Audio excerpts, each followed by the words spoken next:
3, 2, 1, jump! Hello guys, nandito nga pala ako para mag-share ulit ng video guys. Dahil ang video ko nga pala ngayon guys is tungkol sa mga seedlings ko guys, kasi ginawan ko sila ng ginawan ko sila ng shade. Nilagyan ko yung seedling ko ng garden net kasi sobrang ngayon guys, sobrang init. Sobrang init kaya bali gumawa ako guys ng 4 na poste. Bali pag lalagyan ng garden net, 4 na poste ang ginawa ko guys. Tinayo ko, bali tinusok ko lang siya guys. Tapos tinali ko lang mismo yung garden net, bali binata ko siya guys, hinila ko siya, ganyan siya.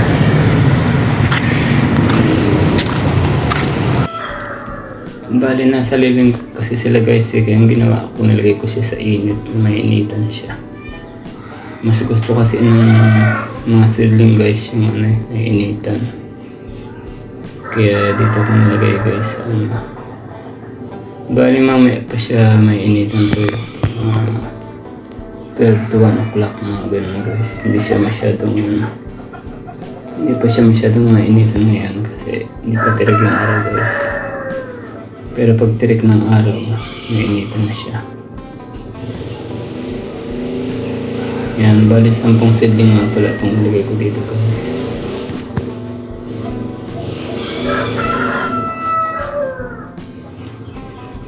Kailangan ng garden net kasi sobrang init guys. Kasi pag hindi nalagyan ng garden net, talagang siya, masusunog siya talaga. Kaya pinagsikapan kong lagyan ng garden net guys, kahit nasira-sira na yung garden net ko, at least makakatulong naman siya, din siya guys, makakatulong din makapagharang nasa sobrang init kasi mataas ang heat wave ngayon guys kaya kailangan ng garden net. Ngayon ang start ko guys, nilagyan ko ng yero. Sinapinan ko ng yero guys kasi pag walang sapin na yero yan, pag tumagos na yung pinakamayor ng seedling guys, may tutusok na sa lupa, mahirap nang tanggalin. Pag inangat niyang plastic bag, pag walang sapin, pag tumusok na yung mayor niya, pag tinaas siya, maaaring magputol yung mayor niya guys. Ngayon pag naputol yung mayor niya, pwede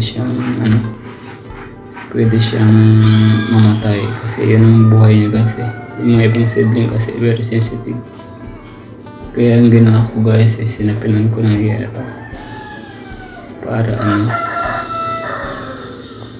para hindi nga siya didirekta sa lupa. May yero siyempre dyan lang siya guys, hindi siya tatagos. Doon lang siya ikot sa seedling bag niya. Ayan, yung mayor hindi siya lalabas.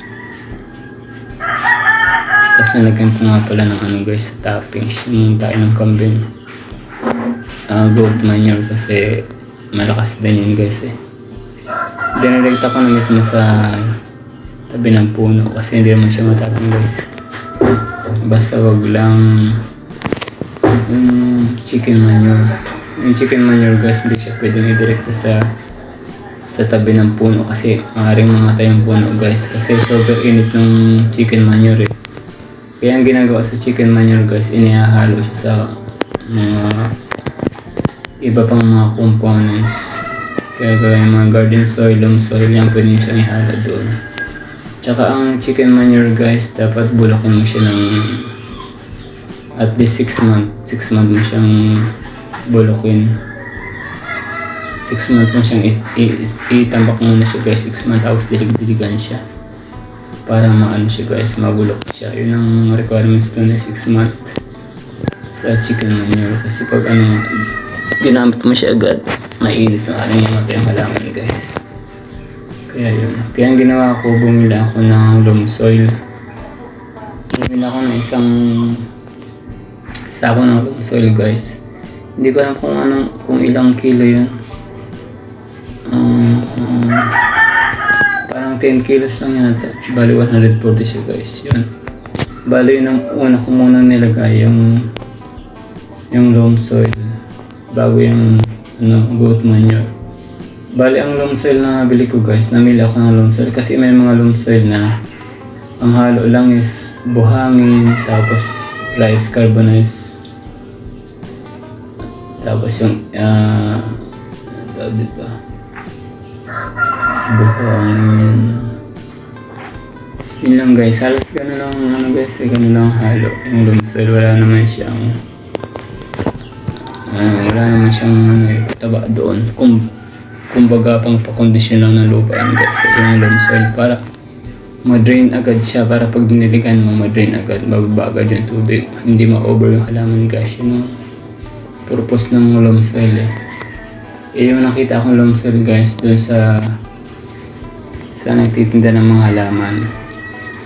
Nakita ko, binasa ko yung mga nakalagay doon guys, yung mga niya, description niya guys. Nandoon yung may halong garden soil, may halong organic fertilizer. Yan, kaya nung nakita ko yun guys, kako kompleto pala to kako. Kaya ang ginawa ko, binili ko na siya agad. Yan, binili ko siya agad. Tapos kaya ang task ginawa ko guys, nilagyan ko ng 2 takot bawat seedling bag. Nilagyan ko siya ng 2 takot. Yan. Balin muna ang yan muna ang nilagay ko dyan sa sa tabi ng mga puno palibot, yung 2 takot na loam soil. Pagkatapos nun, nilagyan ko na siya ng guys, yun nga yung toppings ng goat manure. Yan, para mas lalong lalakas siya guys. Yan, ngayon ang ginagawa ko ngayon guys is binubungkal-bungkal ko yung lupa kasi nga umulan kahapon dito guys, umulan Siyempre pag umulan dapat mabungkal-bungkal yung lupa guys para makasingaw yung para mag-evaporate yung tubig guys, para hindi mababad sa dito sa halaman. Yan, kaya binabukal-bukal ko siya guys. Yung tusok-tusok ko para para matuyo siya guys. Yan ang dyan. Kasi pag hindi mo binungkal yan guys, matagal matuyo yung lupa niyan, tapos pwede siyang mapunggos yung ugat niya guys. Pwede mamatay yung halaman. Yan, kaya binubungkal ko sila guys isa-isa. Yan. Pag umulan lang naman guys, binubungkal ko. Kinabukasan, bungkalin ko siya. Yan. Tapos syempre guys, ang tawag dito, pinifinger test ko lang siya guys. Ko siya ng daliri ko kung basa pa ba yung lupa or hindi. Pag tinusok ko siya ng daliri ko guys at may sumamang lupa sa kamay ko, ibig sabihin basa pa yun guys. Pero pag tinusok ko yung daliri ko, wala na sumamang guys yung lupa, ibig sabihin tuyo na yun. Yung pwede na magdilig guys. Tapos nagdidilig ako, konti lang ang dinidilig ko. Hindi ako nagdidilig ng marami kasi nga ma-over siya guys. Ganun lang yun ang ginagawa para hindi ma-over yung seedling natin guys. Ganun lang natin. Bali na ayos guys.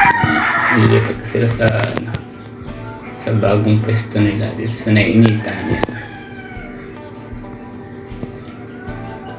Nainitan siya.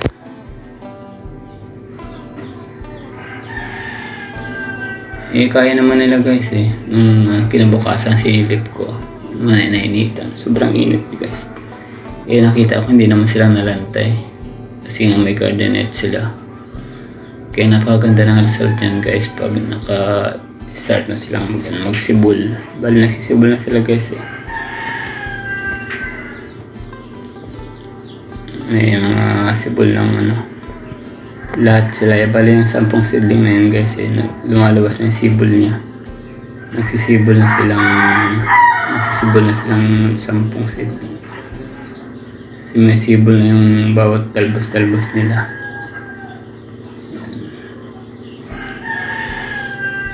Kung ano nyo lang yun guys, bungkal-bungkal. Wala na kasi ako guys pantusok. Dati kasi may pinabubungkal ako.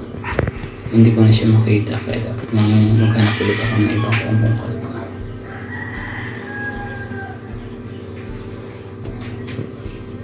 Kailangan kasi may pang-bungkal guys para mas mabilis.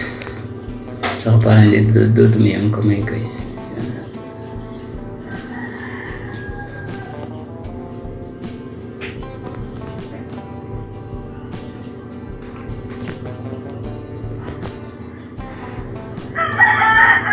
Malaki na nga yung iba guys eh. Medyo lumaki na sila. Kasi nga didiligan ko rin ng rabbit manure naman guys ang pinapataba ko sa kanila linggo-linggo. Kaya okay din sila. Kasi okay din ang rabbit manure guys eh. Yun ang number 1 organic. Mataas ang nitrogen naman guys. Kaya maganda rin siya.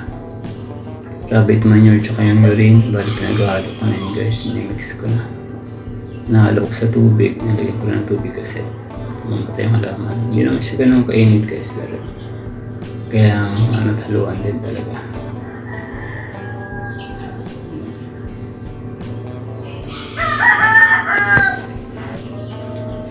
Kailangan siyang bungkal-bungkalin talaga. Nag-green na ngayon dahil kasi dati nagdidilaw nga yan. Nung bagong dating yung mga seedling na yan, nagdidilaw. Kasi nabugbog sila sa guys, sa bahay. Hindi sinipti nung nag-deliver eh. Kaya nagkabalik-baliktad dun sa box guys. Yan. Kaya ang iba-ibang dahon guys, tanggal-tanggal. Yan, ganun nga pala guys. Lagyan nyo lang ng yero sa pin yung lupa para di mo siya didirekta. Basta yun lang ang tip ko sa inyo guys. Dapat lagyan ang sa pin. Para hindi siya dumirekta sa lupa yung mayor niya kasi pag dumirekta yun, maaari siyang mamatay na pag hinilan niyo agad yung seedling bago hindi niyo alam nakatusok na yung mayor niya sa lupa, pwede siyang mamatay. Kasi yung ibang seedling guys, very sensitive eh. Pag tumusok yung mayor nila, wala na, mahirap na. Mamatay na siya. Kaya ingat guys. Kaya ganyan, ito yung tip ko sa inyo guys. Sa pinang dapat yung pinagpapatungan ng seedling bag para safety siya guys.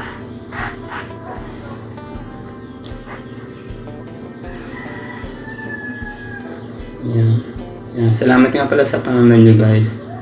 Sa susunod po ulit, maraming salamat. Thank you guys. Bye bye. Yan, simpleng tip.